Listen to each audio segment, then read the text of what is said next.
So hello guys, welcome to our channel और welcome back to our channel. तो ये वाली वीडियो में आज हम लोग एक नई चीज़ शुरू करने जा रहे हैं, वो है एक सीरीज़ जिसमें हम डिस्कस करेंगे फार्मास्यूटिकल वन की सारे इंपॉर्टेंट लॉन्ग क्वेश्चंस, वो भी यूनिट वाइज। सो इस वीडियो सीरीज़ में हम लोग फिजिकल फार्मास्यूटिक्स वन के सारे इंपॉर्टेंट लॉन्ग क्वेश्चन को पहले डिस्कस करेंगे और फिर उसके डिस्कस करेंगे आंसर्स। सो गाइज, ये जो वीडियो सीरीज़ है वो सिर्फ और सिर्फ इंपॉर्टेंट लॉन्ग क्वेश्चंस के लिए डेडिकेटेड है। अगर आपको इंपॉर्टेंट शॉर्ट क्वेश्चंस देखने हैं तो वो हमारी वो वीडियो की लिंक जो है आपको आई कार्ड में आ रही होगी, आप वहाँ से देख सकते हैं। तो दोस्तों, इस वीडियो में हम लोग फर्दर डिस्कस करेंगे अपनी इंपॉर्टेंट लॉन्ग क्वेश्चंस। ओके, सो सबसे पहला जो यूनिट वन का क्वेश्चन है वो है what is the means of solubility and explain the method of solute and solvent interaction. तो दोस्तों, इसमें हम लोग को बताना है कि सॉल्युबिलिटी होती क्या है, कि ये इसको डिफ़ाइन करना है कि क्या होती है, क्या इसका मेज़रमेंट होता है, क्या किस तरह से इसको मेज़र करते हैं और क्यों मेज़र करते हैं, और फिर उसके बाद बताना है सॉल्यूट एंड सॉल्वेंट की इंटरेक्शंस की, सॉल्यूट और सॉल्वेंट कैसे इंटरेक्ट करते हैं, ये दोनों चीज़ें इसमें बतानी है। तो सबसे पहले बतानी है दोस्तों सॉल्युबिलिटी और फिर बतानी है सॉल्यूट सॉल्वेंट इंटरेक्शन। सो हम लोग सबसे पहले सॉल्युबिलिटी को डिफ़ाइन करेंगे, फिर सॉल्यूट सॉल्वेंट को डिफ़ाइन करेंगे। ओके, तो गाइस दोस्तों, ये है आंसर पीडीएफ। तो इस पीडीएफ में हम लोगों ने सारे आंसर्स प्रोवाइड कर रखे हैं, जो भी सारे क्वेश्चंस हैं यूनिट वन के। ओके, सो सबसे पहले पढ़ते हैं कि सॉल्युबिलिटी होती क्या है और हम लोग इसे कैसे डिफाइन करते हैं। तो सॉल्युबिलिटी, सो पढ़ते हैं सॉल्युबिलिटी क्या है। In qualitative terms solubility is at a specific temperature. तो इन क्वालिटेटिव टर्म, अगर क्वांटिटी में बात करें तो solubility is at a specific temperature maximum amount of solute that can be dissolve in an amount of solvent. So अगर हिंदी में बोले तो सॉल्युबिलिटी हम लोग क्वालिटेटिवली कह सकते हैं कि ये मैक्सिमम अमाउंट ऑफ सॉल्यूट है जो हम किसी पर्टिकुलर सॉल्वेंट में डाल सकते हैं। तो जितना अमाउंट ऑफ सॉल्यूट, मतलब कि जो चीज़ हम डाल लें वो ज़्यादातर सॉलिड ही होती है। जैसे कि अगर हम लोग पानी में शक्कर मिलाए तो जो शक्कर है वो हमारा होता है सॉल्यूट और जो पानी होता है उसे कहते हैं सॉल्वेंट। तो जनरली जो सॉल्यूट होता है वो कम अमाउंट में होता है और जो सॉल्वेंट होता है वो ज़्यादा मात्रा में होता है। ठीक है, अगर हम लोग पानी में शक्कर मिलाएंगे तो शक्कर हम लोग पानी से तो कम ही लेंगे और पानी को ज़्यादा लेंगे। हमने ये इसका एग्जांपल दिया। अगर आप कोई और भी चीज़, जैसे पानी में नमक घोलना हो या किसी और भी चीज़ में, जैसे किसी आपको पर्टिकुलर ड्रग को किसी पर्टिकुलर एक्सिपिएंट में डिज़ोल्व करना हो, तो वहाँ का भी आप एग्जांपल ले सकते हैं। तो जो आपकी ड्रग है वो बन जाएगी आपकी सॉल्यूट और जो आपका एक्सिपिएंट है वो दोस्तों बन जाएगा आपका सॉल्वेंट। तो सिंपल टर्म्स में यही बोला गया है और कुछ नहीं बोला गया है कि solubility at specific temperature is the maximum amount of solute that can be dissolve in a solvent. अब दोस्तों, बात यहाँ पे ध्यान ये रखनी है कि साफ साफ लिखा हुआ है कि एट अ स्पेसिफिक टेम्परेचर, कि टेम्परेचर का दोस्तों आपको बहुत, कि दोस्तों टेम्परेचर का आपको बहुत ध्यान रखना कि एक स्पेसिफिक टेम्परेचर पे ही होना चाहिए, और दूसरी बात एक स्पेसिफिक टेम्परेचर पे होना चाहिए और एक स्पेसिफिक प्रेशर पे भी होना चाहिए। ओके, फिर आगे पढ़ते हैं क्या है। In a qualitative way it can be defined as when solute may be solid, liquid और गैशियस। सो अगर क्वालिटेटिव वे में बात करें तो जब एक सॉल्यूट, अब सॉल्यूट कोई भी हो सकता है, सॉल्यूट हो सकता है आपका सॉलिड, लिक्विड या गैस भी हो सकता है, किसी भी फॉर्म में आपका सॉल्यूट हो सकता है, लेकिन मतलब कि मेजॉरिटी में हम लोग सॉलिड ही लेते हैं। ठीक है, solute is to be dissolve in a solvent may be liquid, gaseous or solid, it may form a homogeneous solution of the solute in a solvent। तो वो एक homogeneous solution होना चाहिए। homogeneous means uniform solution, है ना। अब देखिए दोस्तों, बात है कि अगर आप पानी में शक्कर घोलेंगे तो आप जो शक्कर है वो पानी में यूनिफॉर्मली डिस्ट्रीब्यूटेड है। वो कहीं ऐसा नहीं है कि किसी पोर्शन पानी में कम डिस्ट्रीब्यूटेड है या किसी पोर्शन में ज़्यादा डिस्ट्रीब्यूटेड है, वो पूरी इवनली डिस्ट्रीब्यूटेड है। एक और एग्जांपल ले सकते हैं पानी में अल्कोहल मिलाने का। तो जब आप पानी में अल्कोहल मिलाते हैं तो वो पूरी तरह से इवनली डिस्ट्रीब्यूट होती है ना। तो इस इवनली डिस्ट्रीब्यूशन को ही हम लोग कहते हैं होमोजीनियस सोल्यूशन। तो दोस्तों, आपको ध्यान रखना है कि जो इवनली डिस्ट्रीब्यूशन होता है इसी को कहते हैं हम लोग होमोजीनियस सोल्यूशन, और सॉल्युबिलिटी हम लोग इस होमोजीनियस सोल्यूशन के बेसिस पे ही डिफाइन करते हैं। तो अगर सिंपल टर्म्स में बोले तो सॉल्युबिलिटी एक वो चीज़ है जो एक स्पेसिफिक टेम्परेचर और एक स्पेसिफिक प्रेशर में the maximum amount of solute that can be dissolve in a solvent, है ना।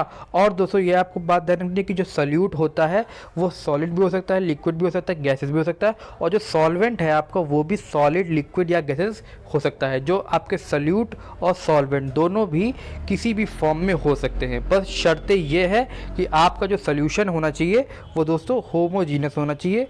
हेट्रोजीनियस बनेगा तो काम नहीं चलेगा, बात होनी चाहिए जो हमारा सॉल्यूशन होना चाहिए वो होमोजीनियस ही होना चाहिए। ओके, तो दोस्तों ये था सॉल्युबिलिटी की सिंपल डेफिनेशन। अब पढ़ते हैं आगे कि क्या है। The IUPAC defines solubility as an analytical composition of a saturated solution expressed as a proportion of designed solute in a designated solvent। तो दोस्तों IUPAC ने क्या किया है, IUPAC ने इसी solubility को बहुत ही कॉम्प्लेक्स टर्म में डिफाइन किया। जैसे कि IUPAC ने डिफाइन किया है, define a solubility as an analytical composition of a saturated solution expressed in a proportion of designated solute in a designated solvent। तो एक कॉम्प्लेक्स तरीके से इसको एक तरह से डिफाइन किया है। आप इसको सिंपल भाषा में भी डिफाइन कर सकते हैं, है ना। अब दोस्तों एक टर्म आता है सैचुरेटेड सोल्यूशन, जो कई बार पूछा जाता है और कई बार पूछने जाने पर भी कई सारे लोग इसे कर नहीं पाते।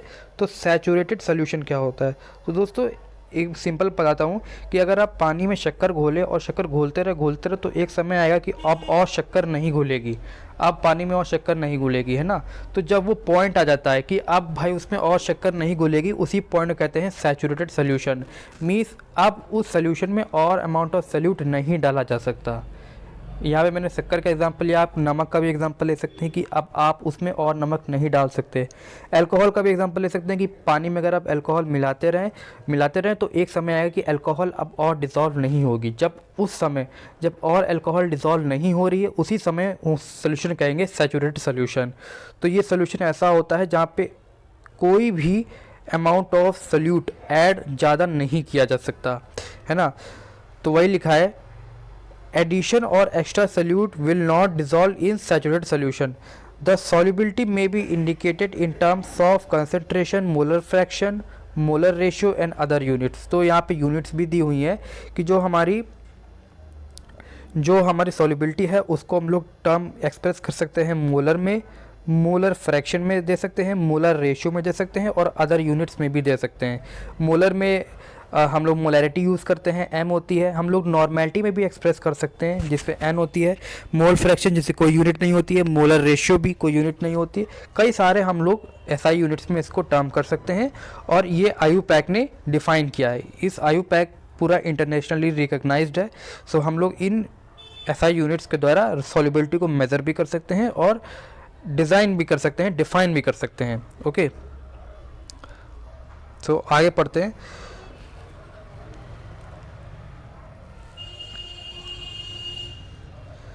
Solubility of a substance depend upon the solvent used, the temperature and pressure। So solubility of a substance depend upon किन किन चीज़ों पे डिपेंड होती है, कौन सा आपने सॉल्वेंट यूज़ किया है, आपका टेम्परेचर क्या है, आपका प्रेशर क्या है, ठीक है।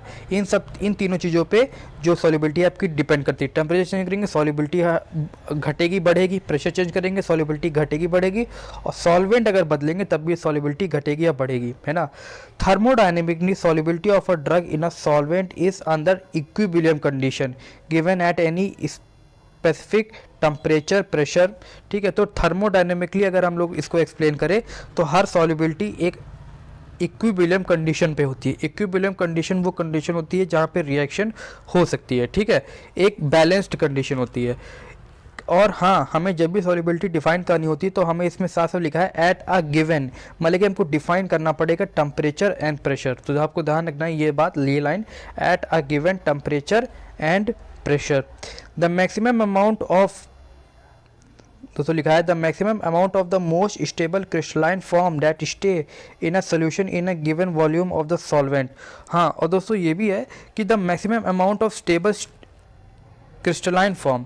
तो दोस्तों जब हम लोग सल्यूट को सॉल्वेंट में डालते हैं तो वो क्रिस्टलाइन फॉर्म में होता है। तो आपको ये भी दोस्तों ध्यान रखना है कि जो हम लोग सल्यूट को सॉल्वेंट में जैसे कि हम लोग शक्कर को जब पानी में डालते हैं तो जो शक्कर का जो फॉर्म होता है जो पानी में रहता है वो क्रिस्टलाइन फॉर्म होता है।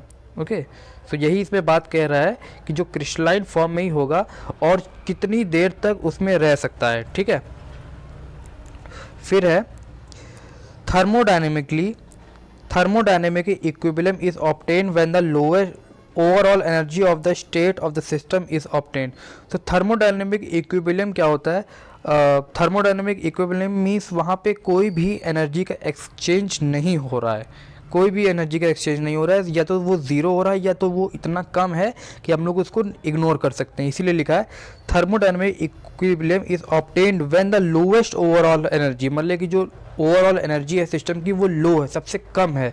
जब सबसे कम होगी तभी तो वहाँ पे एनर्जी का ट्रांसफ़र कम होगा, अगर एनर्जी ज़्यादा होगी तो वहाँ पे ट्रांसफ़र होना शुरू हो जाएगा।